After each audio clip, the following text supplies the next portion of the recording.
और ना इसका उत्तर देने की हिम्मत रह गई। अगर उत्तर की और प्रश्न की ये वर्षा होती रहे तो हमारे नए समाज में जीवन आ जाएगा। ये जो नपुंसकता छाई हुई है ना कि माताओं बहनों के साथ या किसी के साथ आई तो राम निगाह, ये हमें बिल्कुल पसंद नहीं। कि जैसे हम निकल रहे, कोई हमारी बहन को छेड़े तो उस समय आप ग्रीवा झुका के जाएंगे क्या? कायरता में दम नहीं। हमारे देश के सूरवीरों ने घास की रोटियां खा के जिए, लेकिन गंदे लोगों के सामने सर नहीं झुकाया। हमारे देश की जो देवियां हैं वो अपने शरीर को नष्ट कर दिया, लेकिन विधर्मियों को स्पर्श भी नहीं करने दिया। प्राण भी बलिहार करना पड़े तो कर देना चाहिए।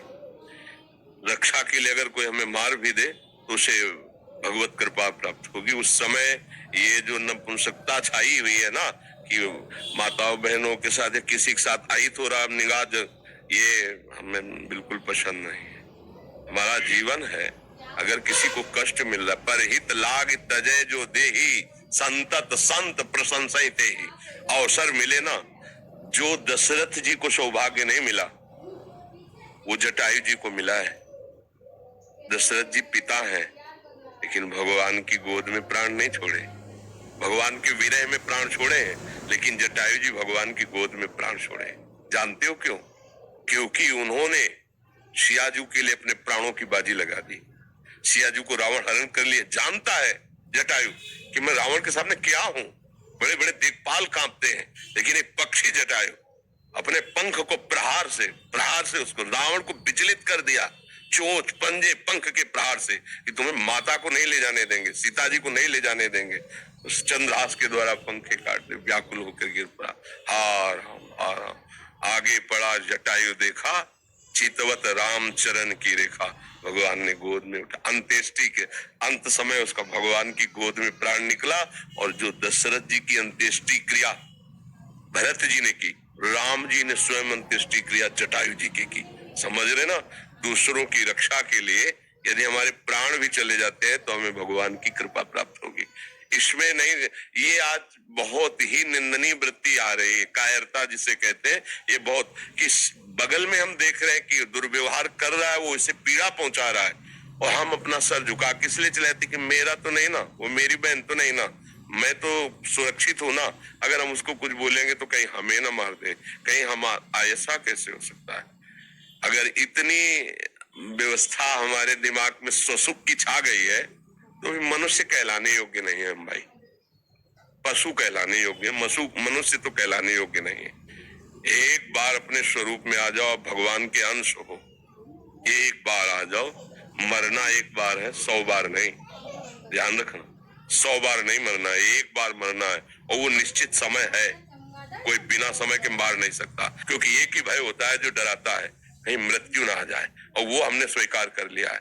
बस फिर देखते हैं, यही स्वीकार करके बाबा जी बने थे कि अब मैं मरा। बच्चा थे, कौन रखेगा, कहाँ रखेगा, क्या भोजन मिलेगा, कैसा मिले। पहले घर के निकलने पहले ही मन ने ऐसा मारा कि अगर ठाकुर जी की कृपा न होती तो पहले ही बाण में गिर जाते। जो ही गांव से बाहर निकले जन्मभूमि से, तो ऐसी प्रेरणा मन में क्या भोजन कैसे मिलेगा। बच्चा थे, कौन रखेगा, कैसे, क्या, कहाँ। यहाँ तो अम्मा है, परिवार है। तुरंत आया कि अब तो मरा।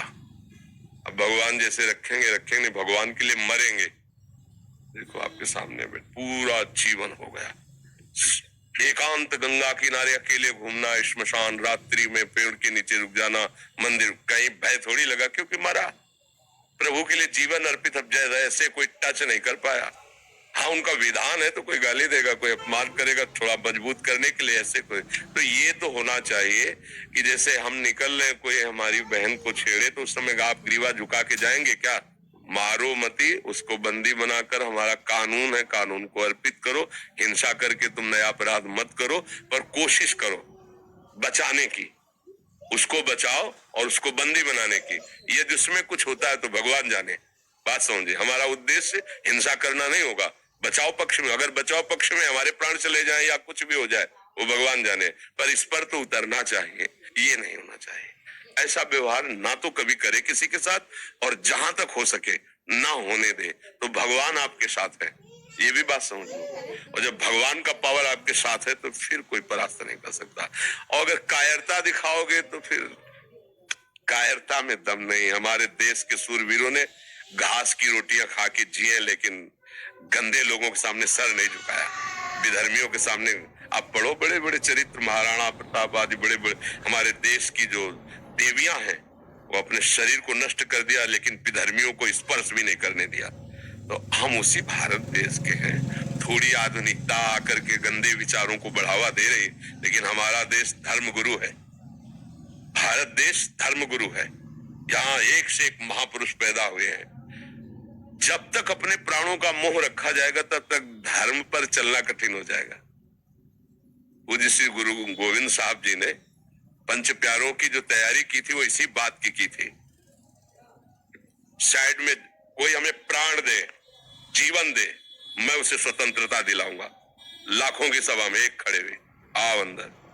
और ऐसा लीला की कि रक्त की धार बाहर दिखाई दिया कि और कोई 5 खड़े हुए थे पूरी सभा में। तब कहा था 1.25 लाख से एक को लड़ाऊंगा, क्योंकि इन्होंने प्राण समर्पित कर दिया ना। अब इनको ऐसा बनाऊंगा कि इनके सामने 1.25 लाख भी नहीं टिक सकते। क्यों? प्राणों का मोह छोड़ दिया ना। प्राणों का मोह छोड़ दो, सब भयभीत हो जाएंगे, क्योंकि सबका भय यही होता है कि मैं मरूं ना। और पापी पुरुष में ज्यादा हिम्मत नहीं होती, ध्यान रखना।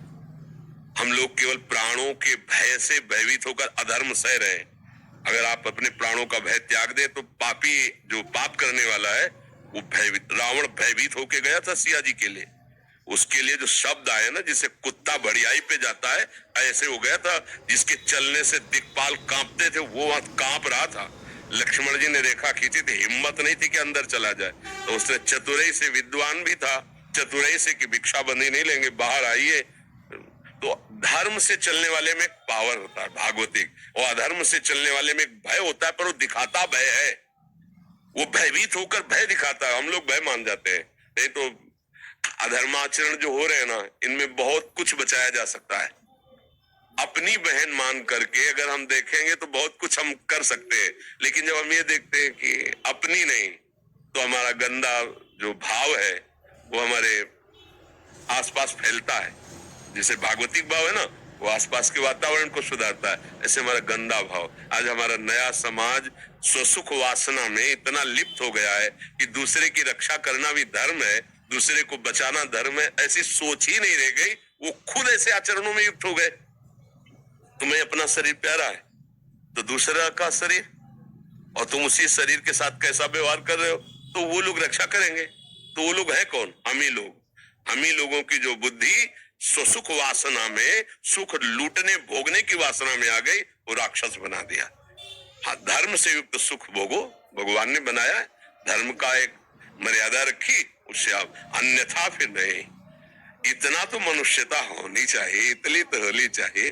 अब वो धीरे धीरे न शास्त्र स्वाध्याय है, न धर्म का परिचय है, न जितेंद्रियता है, तो दबाई नहीं रह गई है।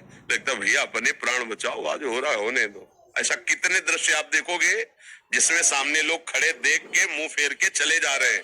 अगर 4 लोग जा रहे हैं और लौट करके देख ले, तो उसकी लघुशंका निकल जाएगी, क्योंकि खुद भयभीत है। वो जो अत्याचार परायण हो रहा है ना, वो उसका भय और पाप है। तुम केवल एक बार आंख टाइट करो, उसकी होश उड़ जाएंगे। पर अपने लोगों के अंदर वो बात नहीं रह पा रही। बहुत अच्छा लगा कि आप नवयुवक हैं और समाज रक्षा के लिए ऐसा प्रश्न करते हैं। ऐसा ही होना चाहिए। प्राण तो निकलेंगे ना, एक दिन तो जाएंगे ही यार। अगर धर्म में जा रहे तो मेरा मालिक देख रहा है, बस उसको देखना है, दूसरे को थोड़ी देखना है कि दूसरा कोई वाहवाही दे, हमें मेडल दे। नहीं, हमारा मालिक देख रहा है। फिर वो जो आपके अंदर आनंद आएगा, आप किसी को बचा के देखो, वो जो आपके अंदर सुख और आनंद, ऊर्जा आएगी, वो किसी साधना से नहीं आती, वो इससे आती है। जो परहित के लिए तैयार खड़ा होता है, दूसरों के सुख का वर्धन करना और स्वयं दुख सह जाना। कई बार सत्संग में कहा कि तुम जब भोजन पाने जा रहे हो, कोई भूखा नजर आवे, तो अपनी थाल का भोजन, अपने हिस्से को उसको पवा के दिखाना। जब वो पा ले, फिर आप अपने हृदय में देखना, जीवन भर पाते रहो, ऐसी शांति और शीतलता नहीं आएगी जैसा उसको पवाले से आएगी। कोई गरीब भूखा है, अपने हिस्सा अन्न का दे दिया, और अगर कोई कष्ट में आपने बचा लिया, तो भारी विपत्ति जो तुम्हारे ऊपर कभी भी आने वाली होगी, उस समय भगवान तुम्हें बचाएगा, क्योंकि तुमने किया ना ऐसा अच्छा कर्म। हाँ, जो अरे तो फिर वो भी कह गया, अरे भोगो अपने कर्मों का फल। हमें बहुत अच्छा लगा, क्योंकि आज हमारे समाज में न ये प्रश्न है और न इसका उत्तर है। बहुत चिंतनीय विषय है। आज हमारे समाज में ना ये प्रश्न करने की हिम्मत रह गई है और ना इसका उत्तर देने की हिम्मत रह गई है। अगर उत्तर की और प्रश्न की ये वर्षा होती रहे तो हमारे नए समाज में जीवन आ जाएगा। हमारा नया समाज, आप हमारे देश की शान है। अगर आप लोग अपने आचरणों को गिरा देंगे, देशभक्ति की निष्ठा नहीं, समाज भक्ति की निष्ठा नहीं, धर्म भक्ति की निष्ठा नहीं, तो फिर पशुवत आचरण को तो आचरण नहीं कहते। फिर हमारी पशु में क्या भेद वृत्ति रह गई? वो जो खा पी रहा है, भोग रहा है, बस उतना ही। हमारा क्या जीवन? हमारा जीवन ऐसा कुछ होना चाहिए जो उनसे विशेष हो, विशेष जीवन हो। इसलिए मुझे बहुत अच्छा लगा। आपकी भावना को प्रणाम करते हैं और सब ऐसी ही भावना से युक्त बनो। अपने जीवन में कम से कम किसी के काम आ गया जीवन ना, माता पिता, भाई, बंधु, पड़ोसी, परिवार, देश। देखो ना, हमारे देश के वीरों को देखो, जैसे लोग ब्याह में नहीं प्रसन्न होकर के खुशी होकर जाते हैं, ऐसे फांसी पे चढ़ने के लिए तो विदेशियों के दिमाग काम नहीं करती। भारतीय है क्या चीज? वंदे मातरम फंदा चुमा और गले में डाल करके झूम गए, देशभक्ति में झूम गए। उनको लग रहा था मरने के लिए तो अच्छे अच्छे को होश खराब हो जाते हैं, और ये भारतीय मरने के समय मुस्कुरा रहे और ऐसे जा रहे जैसे दूल्हा बनने जा रहे हो। वंदे मातरम, जय हिंद, और फांसी का फंदा लगाया। धर्म में चल रहा, आज हम उनके गीत गाते हैं, आज उन्हें प्रणाम करते हैं, उन्हें नमस्कार करते हैं। नहीं, पशुओं की तरह मर गए, कौन जानता है, कीड़े मकोड़े की तरह। अगर धर्म किया तो जैसे यहाँ स्वागत सम्मान आपका, तो वहां परलोक में भी जिसकी यहाँ निंदा होती ना, दूसरों को सताता रहता था, तो नरक में भी उसकी। और जब यहाँ होता है कि ऐसा समाज सेवी, ऐसा धर्म से चलने वाला, तो उसका वहां सम्मान होता है। क्योंकि मालिक देख रहा है ना, ये कर्म भूमि, ये खेती है, जैसा बोओगे वैसे ही आपको फल